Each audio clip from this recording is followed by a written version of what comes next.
श्री शिवाय नमस्तुभ्यम। दोस्तों, आप सभी लोग जानते हैं कि 21 जुलाई 2024 को है गुरु पूर्णिमा। दोस्तों, गुरु पूर्णिमा का जो दिन होता है वो हम सभी लोगों के लिए बहुत ही ज़्यादा खास होता है, क्योंकि दोस्तों ये दिन गुरुओं का होता है। जो भी हमारे गुरु होते हैं उनका होता है। पर दोस्तों ये बात आप सभी लोग जानते हैं कि हमारे जो सबसे बड़े गुरु हैं वो है भगवान शिव, और गुरु पूर्णिमा के दिन हमें भगवान शिव जी के लिए कुछ तो ऐसा करना चाहिए जिससे कि वो प्रसन्न हो और उनका आशीर्वाद हम पर भरपूर आए। क्योंकि उस दिन गुरु पूर्णिमा रहेगी, जब हमारे गुरु हम पर आशीर्वाद करेंगे तभी तो हमारे काम बनेंगे, तभी तो हमारी मनोकामना पूर्ण होगी, तभी तो हमारी दुख और समस्या दूर होगी। तो इसीलिए दोस्तों हम आपको इस गुरु पूर्णिमा पर किए जाने वाले कुछ ऐसे उपाय बताएंगे, जिन उपायों में से अगर आप कोई एक भी उपाय कर लेते हो तो भाई आपकी जो भी मनोकामना होगी, जो भी दुख और परेशानी होगी, आपको उससे छुटकारा ज़रूर मिलेगा, मनोकामना भी पूर्ण ज़रूर होगी। साथ ही में भगवान शिव जी का भी आपको आशीर्वाद प्राप्त होगा और आपके जो गुरु हैं उनका भी आपको आशीर्वाद यहाँ पर प्राप्त होगा। दोस्तों, बहुत सारे लोग ऐसे होंगे जिनके गुरु पंडित प्रदीप मिश्रा जी भी होंगे। अब आपसे हमारा एक निवेदन है कि आप हमें कमेंट करके ज़रूर बताएं क्या आपके भी गुरु पंडित प्रदीप मिश्रा जी हैं। पर हमारे सबसे बड़े गुरु और पंडित प्रदीप मिश्रा जी के भी सबसे बड़े गुरु भगवान शिव हैं। तो भगवान शिव जी को इस दिन कैसे प्रसन्न करें, तो दोस्तों हम आपको यहाँ पर बता दें कि पूर्णिमा का जो दिन होता है ये बहुत ही ज़्यादा खास होता है। और इस बार की पूर्णिमा बहुत ही ज़्यादा खास है क्योंकि 21 जुलाई की गुरु पूर्णिमा है और 22 जुलाई से सावन महीना शुरू हो रहा है, और सावन महीने का पहला सोमवार भी 22 जुलाई के दिन ही पड़ रहा है। तो आखिर दोस्तों इस दिन आप लोगों को क्या करना चाहिए? सबसे पहले चीज़ दोस्तों, आप सभी लोग जानते हो कि देवशयनी एकादशी के दिन से क्या होता है कि भाई जो भगवान विष्णु हैं वो पूरा भार शिव जी को दे देते हैं। तो एक तरीके से आप मान सकते हो कि भाई देवशयनी एकादशी के बाद से जितने भी दिन होते हैं वो सारे भगवान शिव जी के हाथों में ही चले जाते हैं, है ना। तो भाई अब गुरु पूर्णिमा के दिन भी आप लोग एक नहीं 2 लोटा जल चढ़ा कर आना, ठीक है। अब दोस्तों ये जो 2 लोटा जल आप लोग लेकर जाओगे, ये कैसे लेकर जाओगे, इसको लेकर बहुत ज़्यादा परेशानी है। और ये 2 लोटा जल के साथ में हमें ऐसी कौन सी चीज़ लेकर जाना है जिससे भगवान शिव गुरु पूर्णिमा के दिन हमसे प्रसन्न हो जाए, और हमें हमारे घर में ऐसी क्या चीज़ बनानी चाहिए जिससे कि भगवान प्रसन्न हो और हम पर आशीर्वाद करें, है ना। तो सबसे पहली चीज़ दोस्तों, आप लोगों को गुरु पूर्णिमा के दिन सुबह सुबह प्रातःकाल, देखो अब हम गुरु पूर्णिमा के दिन ये बात बिल्कुल नहीं कहेंगे कि भाई आप 10, 11, 12 बजे तक उपाय करना, 10, 11, 12 बजे तक जो है उपाय करने के लिए जाना। देखो गुरु पूर्णिमा का दिन रहेगा, बहुत ही विशेष दिन रहेगा, तो जितना जल्दी हो सकता है उतना जल्दी सुबह उठना और अपने 2 पात्रों का जल तैयार करना। हम आपसे वापस से कह रहे हैं, 2 लोटा कहने का मतलब ये नहीं है कि 2 आपके पास लोटे ही होने चाहिए। 2 लोटे होने का मतलब ये होता है कि 2 पात्र में आपको जल लेकर जाना है, क्योंकि अब भगवान शिव जी के ऊपर पूरी सृष्टि का भार है, वही पूरी चीज़ें देखते हैं, इसीलिए हमें जो है 2 लोटा जल यहाँ पर लेकर जाना चाहिए। और दोस्तों हम आपको इसका एक और साक्ष्य बता देते हैं कि आप सभी लोग जानते हो कि सावन के महीने में कितने भक्तगण जो है कावड़ लेकर जाते हैं, और वो कावड़ भी कैसे होते हैं, 2 पात्रों में होते हैं। हमेशा आपने 2 जगह पात्र देखे, एक बीच में डंडा होता है और दोनों साइड एक एक पात्र टंगा हुआ होता है, या एक से ज़्यादा भी होते हैं पर वो 2 साइड ही होते हैं। तो 2 पात्र आप एक तरीके से मान सकते हो। तो दोस्तों वही चीज़ यहाँ पर भी होती है। आप जो 2 कलश या 2 पात्र अपने घर से लेकर जाते हो वो कावड़ के रूप में ही होते हैं, और जब आप उन्हें भगवान शिव जी के मंदिर में जाकर चढ़ाते हो तो वो कावड़ के रूप में ही चढ़ाते हो। अगर आप अपने मन में कावड़ का भाग रख कर लेकर जाओगे तो निश्चित सी बात है कि वो कावड़ का ही जल आप लोगों के लिए मतलब भगवान शिव जी मान लेंगे, ठीक है। तो करना क्या है, सबसे पहले आपको जो है अपने घर से 2 लोटा जल यहाँ पर तैयार करना है। 2 लोटा जल मतलब कि 1 लोटा अगर आपके पास है तो 1 लोटा जल भर लो, और अगर दूसरी कटोरी है या कोई और दूसरा पात्र है तो उसे भर लो। और दोस्तों जो 2 पात्रों का आप जल लेकर जाओगे, ये आप एक के ऊपर एक रख कर लेकर जाओगे, अलग अलग दोनों हाथों में रखकर नहीं लेकर जाओगे, ठीक है।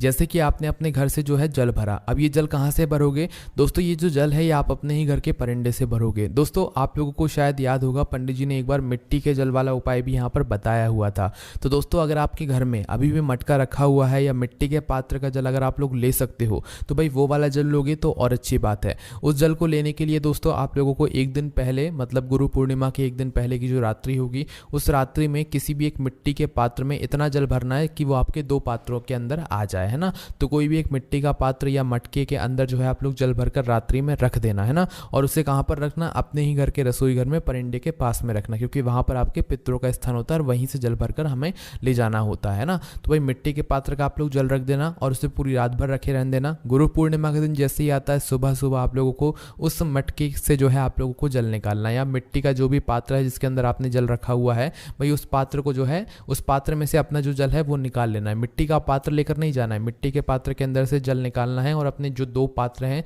जिन्हें आप भगवान शिव जी के मंदिर लेकर जाना चाहते हो उनके अंदर भर लेना है। जैसे कि 1 लोटा है तो भाई 1 लोटा भर लो, दूसरा जो भी पात्र है वो भर लो। 2 लोटा अगर आपके पास है तो भाई दोनों लोटों के अंदर वही जल भर लो, है ना। और जिनके पास भाई मिट्टी का जल नहीं है भाई वो सादा भी जल ले सकते हैं। अपने घर में जो भी आपका पीने का पानी वाला स्थान है वहाँ पर आपका जो भी जल रखा हुआ है आप वो जल भी ले सकते हैं, इसमें कोई भी दिक्कत वाली बात नहीं है। मिट्टी का जल लेंगे तो और अच्छी बात होगी, है ना। तो करना क्या है दोस्तों, 2 पात्रों का आपने जल ले लिया। अब ये जो 2 पात्र हैं, 1 लोटा हो गया, 1 लोटा तो सबके पास हो गई होगा, है ना। तो 1 लोटा, और जो दूसरा पात्र होगा वो आप चाहो तो 1 कटोरी ले सकते हो या कोई भी ऐसा बर्तन ले सकते हो जिसके अंदर अच्छी मात्रा में जल बन जाए, है ना। तो क्या करना है आप लोगों को, 1 लोटा आपने लिया, उसे अपने सीधे हाथ के तले में रखा। उसके बाद में जो दूसरा पात्र होगा वो आप अपने उसी लोटे के ऊपर रखोगे, उसे आप अपने उल्टे हाथ के तले में पकड़ कर नहीं लेकर जाओगे, है ना। तो उसी लोटे के ऊपर आपको अपना वह जो पात्र है दूसरा वाला जिसके अंदर आपने जल भरा हुआ है वह आपको रखना होगा, है ना। इस तरीके से आपको ये 2 पात्र अपने हाथ में पकड़कर गुरु पूर्णिमा के दिन सुबह सुबह भगवान शिव जी के मंदिर में आप लोगों को जाना होगा।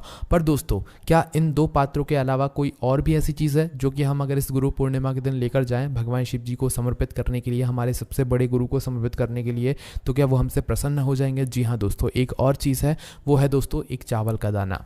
अब दोस्तों यहाँ पर हम आपसे 108 चावल के दाने नहीं कहेंगे, 1 चावल का दाना भी अगर आप इस दिन लेकर जा सको तो बिल्कुल लेकर जाना। बेलपत्र या जो भी पूजन सामग्री होती है वो आपकी अपनी मर्जी है, लेकर जाना चाहो तो चले जाना, पर 1 चावल का दाना कम से कम, आपके पास समय नहीं है, कुछ नहीं है, तो अपने ही घर के रसोई घर से 1 चावल का दाना मात्र आप लोग उठा लेना। कितना? मात्र 1 चावल का दाना, है ना। 1 चावल का दाना उठाकर अपने पास में रख लेना, और रख कर क्या करना है, अपने ही घर के पास में जो शिव मंदिर हो, जहाँ पर शिवलिंग विराजित हो, शिवालय हो, वहां पर आप लोगों को पहुंच जाना है ना। वहां पर पहुंचकर क्या करना है, सबसे पहले भगवान के चौखट की रज को अपने माथे पर लगाना है या वहां पर माथा टेकना है। उसके बाद मंदिर के अंदर प्रवेश करना है, और प्रवेश करने के बाद आपको भगवान के दर्शन करते हुए शिवलिंग के पास में आपको आ जाना है। शिवलिंग के पास में जैसे ही आते हो तो सबसे पहला काम आपका यहाँ पर जल चढ़ाने का होता है। उस 1 चावल के दाने को आप थोड़ा अलग से रखना, उसे घुमा मत देना, है ना। तो क्या करना है, आप जो एक के ऊपर एक अपने पात्र रख कर लेकर आए हुए होगे तो ऊपर वाला जो पात्र है उसे आप लोग अपने उल्टे हाथ की हथेली में पकड़ लेना और अपने दोनों हाथों में 1-1 पात्र रख लेना जिसके अंदर आपने जल भरा हुआ है। अब करना क्या है दोस्तों, अब यही जल आपको शिवलिंग पर चढ़ाना है। अब दोस्तों ये जो जल है ये 1-1 पात्र से नहीं चढ़ाना है, आपको दोनों पात्रों से एक धारा से एक साथ जल चढ़ाना है। तो करना क्या है दोस्तों, अब आप लोगों को जो है शिवलिंग के ऊपर अपने दोनों पात्रों को एक दूसरे के आमने सामने कर लेना है। अभी जल चढ़ाना शुरू नहीं करना है, पहले एक दूसरे को आमने सामने जो है अपने दोनों पात्रों को कर लो। कहने का मतलब है अपने दोनों हथेलियों को एक दूसरे के आमने सामने कर लो। उसके बाद में अपने दोनों पात्रों से एक धारा से एक साथ जल चढ़ाना आप लोग शुरू करो, जो कि शिवलिंग के ऊपर आपको जल चढ़ाना है। और जल चढ़ाते समय आप श्री शिवाय नमस्तुभ्यम मन ही मन बोलते रहो या मुख से बोलते रहना, है ना। किसी भी एक मंत्र का आप लोग जाप करते ना, श्री शिवाय नमस्तुभ्यम बोलते रहना। अब दोस्तों जैसे ही आप लोगों का वह जो जल है वह चढ़ जाता है, जल चढ़ने के बाद दोस्तों अब आपको निकालना है अपना वह 1 चावल का दाना, ठीक है।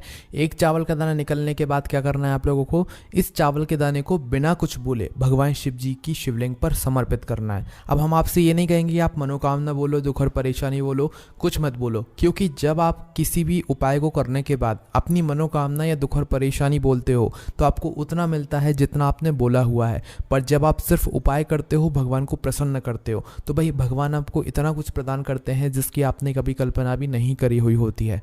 तो आपको मात्र क्या करना है, अपना 1 चावल का दाना लेना है और उसे शिव जी की शिवलिंग के ऊपर समर्पित कर देना है। कहाँ पर समर्पित करना है, शिवलिंग के ऊपर समर्पित करना है।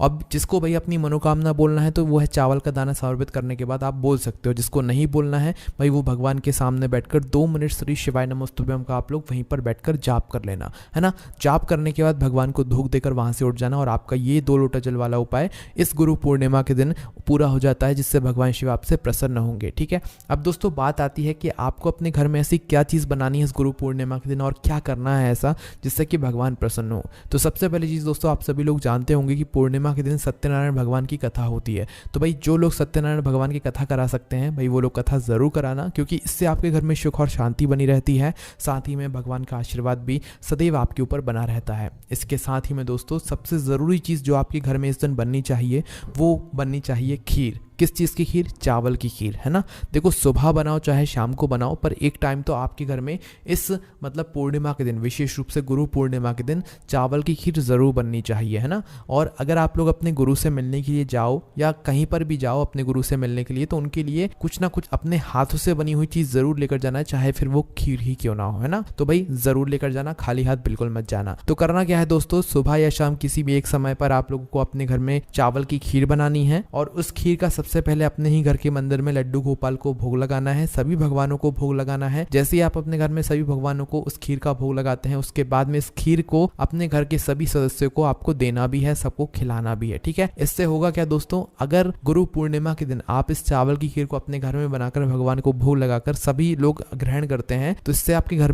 के परिवार के सदस्य जनों में प्रेम बना रहता है, मतलब सुख और शांति बनी रहती है ना। तो भाई गुरु पूर्णिमा का दिन है, मौका मत जाने देना, क्योंकि इस बार की गुरु पूर्णिमा सावन के महीने के एक दिन पहले पड़ रही है, मतलब अगले दिन से ही सावन का महीना यहाँ पर शुरू हो रहा है। तो भाई गुरु पूर्णिमा के दिन मत छोड़ना। गुरु पूर्णिमा के दिन भगवान शिवलिंग पर सबसे बड़े हमारे गुरु पर 2 लोटा जल जरूर चढ़ाना, और एक चावल का दाना हो सके तो चढ़ा देना अपनी मनोकामना के साथ में, और भगवान को धूप देकर वहां से घर पर आ जाना। बस दोस्तों यहाँ पर ये वाला उपाय पूरा हो जाता है। अगर इस गुरु पूर्णिमा को लेकर आपके मन में कोई भी प्रश्न है, कोई भी चीज आप लोग हमसे पूछना चाहते हैं, तो उसे आप हमसे कमेंट करके पूछ सकते हैं। ओम नमः शिवाय, जय भोले बाबा श्री शिवाय, नमस्तुभ्यम।